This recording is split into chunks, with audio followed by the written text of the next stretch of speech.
Okay, so now, okay, what you need to understand about real tech, the real motion tech.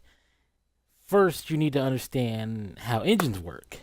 Now, the current engine that we have is the Ignite engine. I believe that's an in-house engine from EA that they created from the ground up, which is very fucking hard unless you're using something to create a game like Pong or something, you know. Then you don't really require the game to do too much. But what an engine is, it's a framework that provides it provides tools and structures for every game to work. Now, with engines, let's do this. Let's go back in the day. Now, back in the day, actually, let me turn this game on real quick. Back in the day, there were like games like Mario. Okay, let's go with Mario.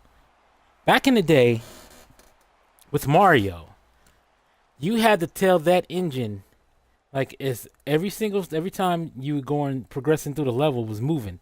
Back here, it's erasing every single thing so it can make room for everything up here. So you can have all this stuff in the middle of the screen.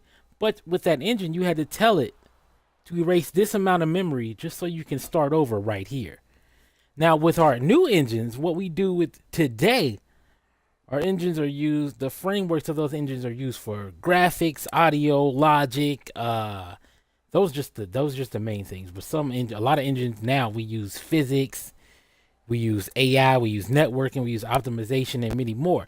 Now, with the real motion technology, what we're currently doing, it's basically to do away with canned animations and make everything much more fluid.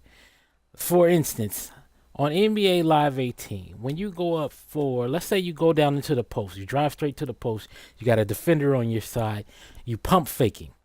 Now, if you tap that pump fake, you tap the, what was it, the X or the square button on PlayStation, you tap the X or the square button, you do a pump fake. Now, if your opponent presses Y at the same time that you press X, it's going to force you into his animation, which inevitably is not what you were trying to do, right? Because it's not fluid, but we don't have that real motion technology yet. So, with what they're saying what come to Live 19 is the real motion technology, which is in FIFA, USC. I believe it's in Madden also, because I don't really play Madden. I'd rather be out there on the field than actually playing it on the game. But yeah, with the real motion technology, it's doing away with canned animations. That's as simple as you can put it for anybody who doesn't understand game engines. That's the most simplest way that you can put it. Let's see if we find an example here on the game. Let's see. Actually, let me just create one. Let me just go